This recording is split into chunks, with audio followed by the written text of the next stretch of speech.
আপনারা জানেন আমি সোনারঘাট মাধবপুর কুশলাত ইসলাম যে এমন ভাবে গাছ লাগাইবো, আম গাছ লাগাইবো, ফলের গাছ লাগাইবো। আমি আবার মজা করে বলতাম যে আমার এবারে উপরে যত ভাগ্য আছে নিমুগিয়া সোনারঘাট মাধবপুর বলতাম যে গাছ এমন লাগাইবো সব পাইতে আমি নিমুগিয়া সোনারঘাট মাধবপুর আমার এবারে ভর্তি নিমুগিয়া ভাগ্য তো নিলাম পাচ্ছি না বলেন আমার ওর লাগে শুনি মনে আছে চেয়ারম্যানের নির্বাচন করছিলাম যে আমার ওরে তো খারাপ করছেন ঠিক হই, কিন্তু আমার অর্থ যে প্রেশার এই প্রেশার লইলে তার ঠিকবা কিনা, কারণ আমি তো জানি 3 মাস পরে তো আপনারা এখন নয়া চেয়ারম্যান ভাইবা, আমি 3 মাস পরে ওই ভাইতাম। যাই হোক, আর গাছ আপনারা এখান থেকে আমার ওর মরার পর আর ভাগ্যা নিতাম না। এর লেগে আমি সিদ্ধান্ত নিচ্ছি আমার সোনারঘাট মাধবপুরের পাশে সাথে সাথে আমি আপনারা ঋষি গ্রামের মধ্যে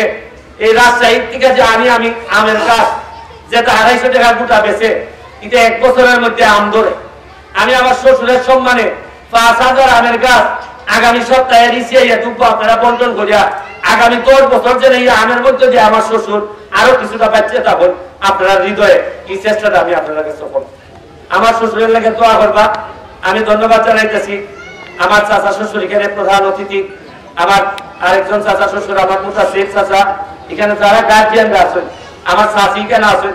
মেয়র আছেন, এই আমাদের সেলিম ভাই সহ এখানে ঢাকা থেকে সিলেট থেকে আইছেন, আমার হাসান আবি ভাই সিলেট থেকে এখানে নেতৃবৃন্দ মানিক ভাই যারা আছেন, সবার প্রতি আমার কৃতজ্ঞতা রইল। আপনারা চেষ্টা করবা তারপরে আমার শ্বশুরের কোনো যদি অপরাধ থেকে থাকে, আপনার মনে যদি কষ্ট দিয়া থাকে, আমি জামাই হিসাবে আমি আপনারা কাছে আল্লাহর রাস্তায় মাপ চাইতেছি, একমাত্র মেয়ের জামাই হিসাবে। আর আরেকটা কথা হইয়া যাইতেছি, বাকি জীবন ঋষির যে কোনো মানুষ যদি আপনারা কোনো বিপদ হয়, যদি মনে করেন আমারে লাগবো, সুপ্রিম কোর্টে লাগবো, সোনারঘাট মাধবপুর লাগবো, কোনো কারো যদি ঋষির মানুষ লাগবো,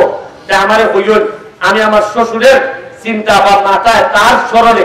আমি চেষ্টা করবো মেয়ের জামাই হিসাবে